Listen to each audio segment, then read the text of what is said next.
ఒక్కసారి కొమ్మూరి గోల్డ్ కి కాల్ చేయండి. తాకట్లో ఉన్న మీ బంగారాన్ని విడిపించి మార్కెట్ ప్రైస్ కి వాళ్ళు కొనుక్కుని మిగతా డబ్బులు మీకు ఇచ్చేస్తారు. నమస్తే. నార్సింగ్ హైదరాబాద్ లో ఓ దారుణమైన సంఘటన చోటు చేసుకుంది. నార్సింగ్ పరిధిలో పోలీస్ స్టేషన్లో ఓ కేసు అయితే ఫైల్ అవటం జరిగింది. ఓ మహిళ పైన ముగ్గురు లైంగిక దాడికి పాల్పడ్డారు.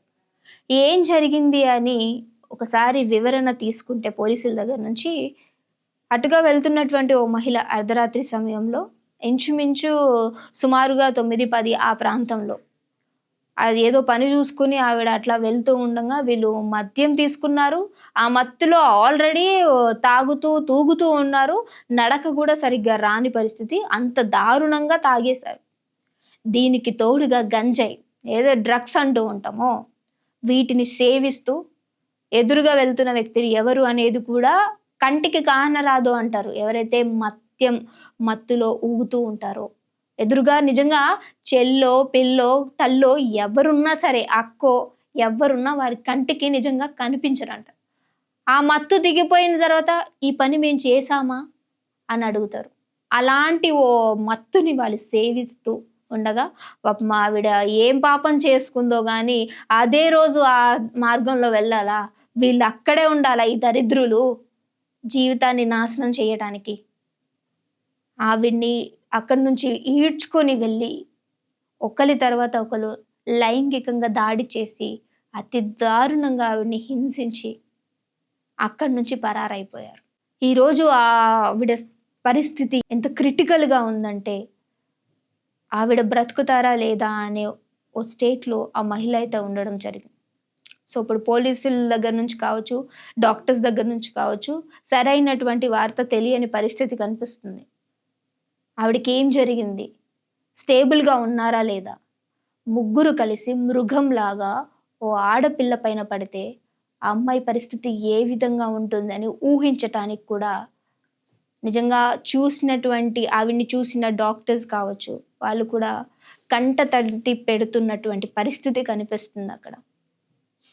నిజంగా నేను అటు ఎందుకు వెళ్ళాను అనే, అసలు నేను రోడ్డు మీదకి రావడమే తప్ప అని ఆ మెంటల్ స్టేటస్లో ఒకవేళ ఆవిడకి ఏం జరగకుండా ఉంటే, ఆవిడ బ్రతుకున్నంత కాలము అదే ఆలోచిస్తూ మెంటల్గా డిస్టర్బ్ అయిపోయే ఓ సంఘటన ఆవిడ జీవితంలో జరిగింది. దీనికి ఏకైక కారణం ఆ మత్తు మందు ఏదైతే ఉందో అదే. నిజంగా గంజాయి డ్రగ్స్ లాంటివి తీసుకుంటుంటే ఎదురుగా ఎవరు ఉన్నా కనిపించరంట.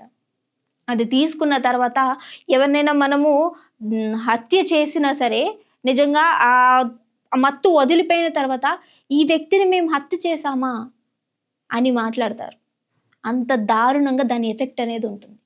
ఈరోజు ఆ గంజాయి మత్తులో ఓ మహిళని లైంగికంగా దాడి చేసి ఆవిడ సిచ్యువేషన్ అంత క్రిటికల్గా తీసుకెళ్ళి అక్కడి నుంచి పరారైపోయిన ఈ ముగ్గురు వ్యక్తులు ఇప్పటి వరకు కనిపించలేదు. ఇది ఎక్కడో ఏ అడవుల్లోనో లేదంటే ఇంకేదో స్టేట్లో జరిగింది కాదు. మన హైదరాబాద్ నడి ఒడ్డున ఉన్న నార్సింగ్లో ఈ సంఘటన చోటు చేసుకుంది. నడి రోడ్డు మీద కూడా ఇలాంటివి జరుగుతున్నాయి అనంటే అసలు ఇంకెక్కడ ఆడపిల్లలకి సేఫ్టీ అనేది ఉంది? ఏదో 12 గంటలకో 1 గంటకో ఏమ్మా నిన్ను ఎవరు వెళ్ళమన్నారటు, ఇంత అర్ధరాత్రి పూట ఎందుకు వెళ్ళావు అని క్వశ్చన్ చేయడానికి కూడా లేదు. అందరూ తిరుగుతూ ఉన్నారు. ఇలాంటి వాళ్ళని చూసినప్పుడు అందరూ చాలా వరకు చూస్తూ ఉంటారు. తాగేసి తూలుతూ ఉంటారు, ఇంటికి పోరు, ఆ రోడ్డు మీద పడి అక్కడే నిద్రపోతారు. తర్వాత లేచి ఏంటో నేను ఇక్కడ ఉన్నాను అనే స్టేటస్లో ఉంటారు ఇలాంటి మత్తు పదార్థాలు తీసుకునే వాళ్ళు. వీళ్ళకి తల్లి పిల్ల, ఇంట్లో ఫ్యామిలీ, పిల్లలు ఎవ్వరూ అవసరం లేదు. ఆ మత్తు పదార్థాలు ఒక్కటి ఉంటే చాలు. అవి తాగి ఊగిసలాడుతూ ఇలాంటి అమాయకపు ఆడపిల్లల పైన అఘాయిత్యాలకి పాల్పడుతూ ఉంటారు. ఇలాంటి వారిని ఏం చేయాలి అనేది నేటి సమాజానికి నిజంగా ఎన్ని తీసుకొచ్చినా, ఎన్ని చూస్తున్నాం. ఇంతకు ముందే ఒక కేసు, 2 రోజుల క్రితం ఒక కేసు, చిన్నపిల్లల పైన అఘాయిత్యాలు, ముసలి వాళ్ళపైన అఘాయిత్యాలు, ఎన్ని కేసులు వస్తూ ఉన్నాయి. కానీ మార్పు ఉందా అంటే ఎక్కడ మార్పేది కనిపించట్లేదే. ఇప్పుడు చూసుకుంటే ఈ డ్రగ్ కేసు, గంజాయి మత్తులో చేశారు.